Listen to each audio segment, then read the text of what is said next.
Saudações a todos, na graça e paz de nosso Senhor e Salvador Jesus Cristo. Quero compartilhar com vocês nesta noite sobre este tema. Se Cristo é o nosso refúgio, pode alguma coisa nos abalar? E a Escritura encontra-se em Salmo, o capítulo 125, verso 1, diz: Os que confiam no Senhor serão como o monte de Sião, que não se abala, mas permanece para sempre. O cristão não pode se abalar, o cristão não pode sofrer abalo. A outra escritura em Provérbio capítulo 10, o versículo 30. O justo nunca jamais será abalado, mas os perversos não habitarão a terra. No Novo Testamento, em Lucas capítulo 6, no versículo 48, diz a escritura: É semelhante ao homem que edificou uma casa e cavou e abriu bem fundo e pôs os alicerces sobre a rocha. E vindo a enchente, bateu com ímpeto a corrente naquela casa e não pôde abalar, porque estava fundada sobre a rocha. Quem ouve a palavra de Deus é como uma casa edificada na rocha. Nada pode abalar. Na mensagem do profeta de Deus, William Marion Branham, intitulada Fazei tudo o que ele vos disser, o irmão Branham fala por que Cristo veio à terra. E Deus enviou o Senhor Jesus à terra para que ele possa nos conceder o desejo do nosso coração, que é estar livre do pecado, livre da doença, livre de se preocupar. Grave isso aqui, ó. Deus enviou o Senhor Jesus à terra para que ele possa nos conceder o desejo do nosso coração. E qual é o desejo do coração do homem? É estar livre do pecado, livre da doença, livre de se preocupar. Se Cristo é o nosso refúgio, pode alguma coisa nos abalar? Claro que não. Mensagem Deixando Escapar a Pressão, pregada em 1962 pelo profeta William Marion Branham. Nós estamos vivendo numa era neurótica, tensão nervosa, todos estão correndo aqui, indo ali, indo a parte alguma. Isto é simplesmente para esse tipo de era. E eu sei que esta igreja seria contaminada com isto, como toda parte está contaminada com isto. O tabernáculo está contaminado com isto. Todos os lugares, o mundo inteiro. Agora, todo mundo é culpado disto. Eu sou culpado, vocês todos são culpados. Nós fazemos coisas sob pressão que nós não faríamos por outro lado. Assim, existe um excesso de pressão formada hoje. Eu creio. Antes que eu vá além, eu devo dizer isto. Eu creio que é o inimigo vindo e pressionando. Eu creio que isto é o diabo. E nós sabemos que a vinda do Senhor está próxima. E a Bíblia disse que nos últimos dias o diabo estaria em volta como um leão que ruge. E se ele puder te pegar sob pressão, precipitando, correndo sobre alguma coisa, você fará decisões que você não faria se você se assentasse e pensasse sobre isto. E então a era nervosa, neurótica em que estamos vivendo. E vocês sabem, em tudo isto os doutores não têm nenhuma resposta, pois eles estão afetados com isto também. Eles não têm as respostas, eles não sabem o que fazer. Você diz: ó, doutor, minha cabeça está para explodir, eu não sei o que fazer. Bem, ele diria: eu também estou. Bem, não há nada que possa fazer. Ele lhe passará um tranquilizante E quando aquilo terminar, o efeito, você estará mais nervoso do que estava da primeira vez, como um homem bêbado tomando um drink extra para rebater sua embriaguez. Vê você? Então você não pode fazer isto. Não há nenhuma resposta, eles não a têm. Porém, Deus tem a resposta.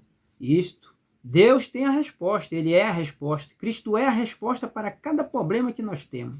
Não importa o que aconteça, Cristo é o nosso refúgio. E quando nós vimos a Ele, nós podemos deixar escapar a pressão. Você pode parar de se preocupar a respeito. Bem, e se eu morrer, o que vai acontecer comigo? O que vai acontecer à esposa? O que vai acontecer ao esposo? O que vai acontecer às crianças? Simplesmente venha para Cristo e deixe escapar a pressão. Não, Ele nos dá todas as coisas são nossas por Cristo. Assim simplesmente deixe que a pressão escape.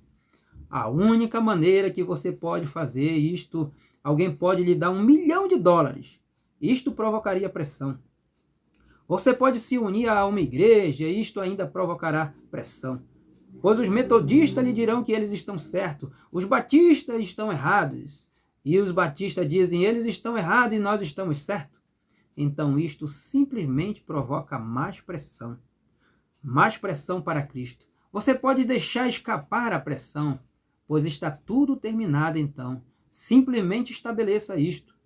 Este é o lugar de segurança provido por Deus, onde Deus disse, o nome do Senhor é uma torre poderosa. Os justos correm para ela e são salvos. Num tempo de enfermidade, quando a enfermidade tocar e o médico disser, não há mais nada que eu possa fazer sobre isto, não provoque pressão, deixe escapar a pressão, chame seu pastor, deixe te ungir com óleo e orar por você, a oração da fé curará o enfermo, deixe escapar a pressão, vem? Ele é o nosso refúgio. Enquanto você estiver neste refúgio, você tem um direito a qualquer coisa que esteja neste refúgio. E Cristo é o nosso refúgio. E tudo que você tem necessidade está nele, amém? Na enfermidade não provoque pressão. Deixe escapar a pressão. Você diz, bem, eu quero saber, irmão Brana. Você não queira saber. Você simplesmente deixe escapar a pressão. Entregue seu caso a Deus e siga em frente como se tudo estivesse terminado. Não provoque pressão. Deixe escapar a pressão. Bem, você diz, eu estou tão preocupado, irmão Brana, eu simplesmente não sei. Deixe escapar a pressão, amém? Na cidade de refúgio, ele leva a sua preocupação. Assim você não tem que tê-la. Coloque seus cuidados nele, pois ele cuida por você. Não se preocupe com seus cuidados. Isto é negócio dele. Cristo prometeu que tomaria conta de todas as suas preocupações. Deposite seus cuidados nele. Então, sobre o que você está se preocupando? Preocupação provoca pressão. Pressão explode. Então, simplesmente coloque seus cuidados nele. Pare de se preocupar. Agora, bem, você diz, como eu faço isto? Simplesmente creia em sua promessa. Ele fez uma promessa de que ele faria isto, mesmo na hora da morte, quando o anjo da morte entra no quarto. Oh, irmão Brana, eu sei que ficarei nervoso. Oh, não, você está no refúgio. Não, você sabe que você vai morrer, você tem que ir para algum lugar. Então vá para o refúgio. Sinta-se salvo. Isto é certo, você está salvo desde que você esteja no refúgio. Lembre-se, ele morreu por você, ele cuida de você, ele morreu por você. Agora vamos dar uma olhada. Você diz, irmão Brana, você quer dizer que quando o anjo da morte estiver batendo, mesmo assim você não obteve pressão? Não, nem um pouquinho. Bem, por que você faz isto? Venha para o refúgio, é tudo. Bem, você diz, irmão Brana, bem, agora espera um minuto. Tomemos Israel. Ali veio um tempo onde Deus disse, eu vou enviar o anjo da morte pela terra e vou tirar cada um dos primogênitos da família, a menos que haja sangue sobre a porta. Aquela grande noite da Páscoa. Agora aqui estava Israel, um povo prometido, indo para uma terra prometida. E eles, é a noite da Páscoa. O anjo da morte está na terra. E nós ouvimos os gritos vindo pela rua. Não olhamos. duas grandes asas pretas estão voando na rua. Vocês acham que Israel ficou todo excitado? Não, Senhor. A morte estava à porta. O rapazinho olhou pela janela e ele era o mais velho da família. Ele viu aquele enorme anjo preto e ele olhou e disse: papai, você me ama? Claro, filho, eu amo. Bem, papai, não sou eu o seu primogênito? Sim, você é, filho. Olha lá, papai, aquele anjo pegou aquele rapazinho. Eu o conheci, eu brinquei com ele. Oh, papai, ainda vem ele em direção à casa. Mas, filho, você vê naquele portal? Aleluia! Papai, ele não irá me pegar. Não, senhor, filho. Ele não pode pegar você, por quê? Esta é a sua promessa. Quando eu vi o sangue, eu passarei de vós. Volte, pegue seus brinquedos e comece a brincar, filho. Não precisa se preocupar. Nós estamos no refúgio de Deus. Desabafe. Israel pôde parar e ler a Bíblia, enquanto o restante deles estava gritando e formando pressão. Israel estava descansando, porque a morte bem à porta. Que diferença isso fazia? Ela não podia feri-los. Então, quando a morte vem à nossa porta, glória a Deus, desde que seja requerimento de Deus, o sangue tem sido colocado na verga do meu coração. Que diferença isso faz? Não pode me perturbar. Se o médico disser que você vai morrer amanhã, que diferença isso faz? O sangue está no umbral. Você tem que morrer de qualquer maneira, mas se aquele sangue tem sido aplicado, tem uma ressurreição vindo, amém. Israel podia ficar calmo. Nenhuma formação de vapor por eles, pois eles sabiam que o anjo da morte não poderia tocá-los. Eles estavam sob o sangue. Este foi um caminho provido por Deus. Agora, um dia a raça humana estava numa cilada, e aí veio alguém para a terra pelo nome de Jesus Cristo. Jesus significa Jeová Salvador. E ele desceu ao Jordão da morte, foi para o Jordão da morte e ressuscitou na manhã de Páscoa, com a evidência que um homem pode viver depois que morre. Aleluia! A morte não é o fim. Jesus provou isto, que um homem pode viver depois de estar morto. Ele se colocou diante deles e ele disse, antes dele sair, ele disse: na casa de meu pai há muitas moradas. Se não fosse assim, eu vos teria dito: eu vou preparar-vos um lugar. Eu irei e preparei um lugar e retornarei e vos receberei em mim mesmo, para que onde eu estiver, estejais vós também. E na manhã de Páscoa, após ele ter morrido, até o ponto que a lua e as estrelas e sol ficaram envergonhados de si mesmo. Ele morreu até que o soldado romano traspassou seu coração com uma lança, e água e sangue tinham se separado. Ele era o mais morto dos mortos. Ele foi ao sepulcro como qualquer homem foi. Sua alma foi ao inferno, como disse a Bíblia. Mas na manhã de Páscoa ele voltou da morte, inferno e sepulcro e disse: eu sou aquele que esteve morto e estou vivo para todo sempre. E tenho a chave da morte e do inferno. Eu sou um homem. Eles disseram: ele é um espírito. Disse: dê-me um sanduíche de peixe. E ele comeu peixe e pão. Ele era um homem que morreu e foi para a terra e retornou com a evidência de que um homem pode viver após a morte. O que é a morte? O que é que a morte tem a fazer conosco? Amém. Deixe escapar a pressão. Agora não somente isso, mas ele nos dá a promessa. O que foi isto? Ele nos dá o penhor de nossa herança. Ele disse: agora, para provar isto a cada crente, agora vocês estão andando aqui em incredulidade, vocês não creem na palavra, vocês estão andando em pecado, nas coisas do mundo, mas aquele que crê em mim tem a vida eterna, uma vida que não pode morrer. Observe, agora quando nós recebemos seu Espírito, nós que uma vez estivemos mortos em pecado e transgressões, ele nos dá novo nascimento, nova vida. O que ele faz? Nós morremos e somos sepultados em Jesus. Nós ressuscitamos no Espírito das coisas mundanas para as coisas celestiais. E esta noite nós estamos assentados juntos nos lugares celestiais em Cristo Jesus. Quantos cristãos aqui ainda amam o mundo? Se você ama, você não é um cristão.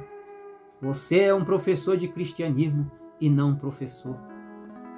Pois quando o homem experimenta uma vez de Cristo, ele morre para as coisas do mundo, e por nenhum meio ele tem ele tem qualquer desejo de voltar àquilo. O que isto faz? A vida. Paulo disse, aquilo que eu uma vez vivi, eu não vivo mais. Embora eu viva, mas Cristo viva a mim, porque ele o levantou deste baixo nível do pecado, deste baixo nível do pecado mundano para um lugar onde nós mesmos podemos olhar atrás e ver de onde viemos. Glória! Olhar atrás e vermos onde uma vez vivemos. Agora nós vivemos diferente. O que é isto? Isto, a segurança de que estamos mortos e nossas vidas estão escondidas em Cristo por Deus e estão seladas pelo Espírito Santo e levantadas acima daquelas coisas. Então nós estamos vivos com a mesma evidência que Ele voltará para nos provar. A terra é gloriosa e este é o pagamento à vista. Este é o penhor de nossa salvação. Deixe escapar a pressão, irmão. Sim, Senhor. Amém. Vocês entenderam? Olhe como Elias, aquele grande profeta, um tipo de Cristo, Eliseu, o tipo da igreja, o qual uma porção dobrada do Espírito veio sobre o profeta. Ele andou para o Jordão. Um dia, um tipo deste dia, este governo e coisa que eles têm agora, Acabe, Jezabel e assim por diante. Como vocês se lembram do meu sermão sobre Jezabel? Notem, quando Eliseu seguindo Elias por uma razão, amém? Onde ele o levou? Para o Jordão, para Ramote Gileade, para a escola de profeta e abaixo para o Jordão. Esta é a forma que ele leva você por justificação, santificação e morte para receber vida. Amém? Não para uma denominação ou algum credo, mas morte para seu espírito. Assim você pode nascer outra vez.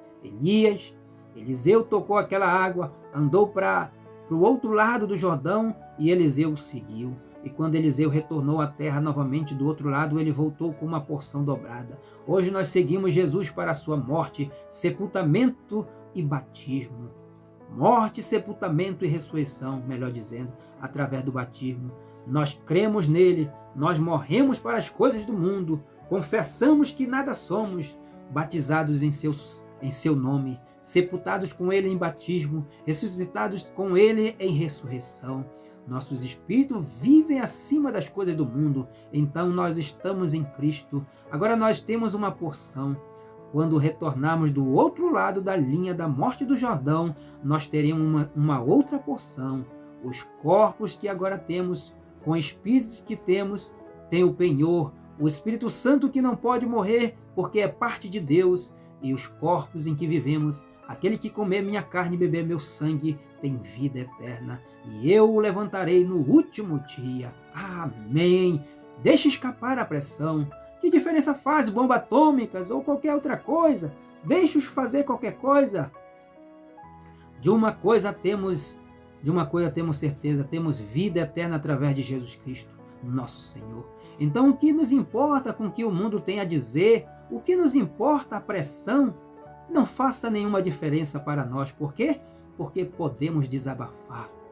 Aleluia, glória a Deus. O mundo pode dizer o que dizer. Os jornais podem dizer o que dizer. A mídia pode anunciar o que anunciar. Nós temos a palavra de Deus, que é a maior notícia para nós. Por isso que nós não podemos nos abalar, porque temos a palavra de Deus. A palavra de Deus é as promessas, é as profecias de Jesus Cristo.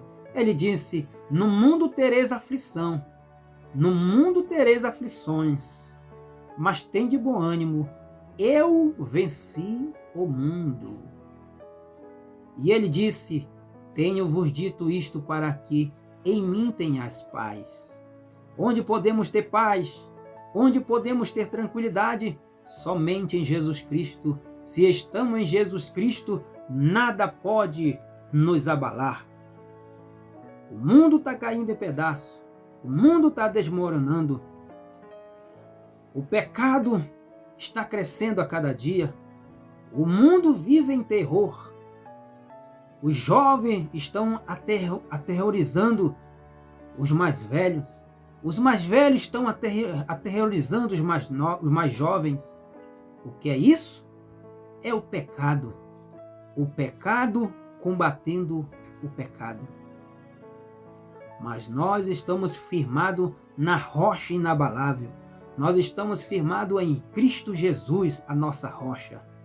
O justo nunca jamais será abalado, mas os perversos não habitarão a terra.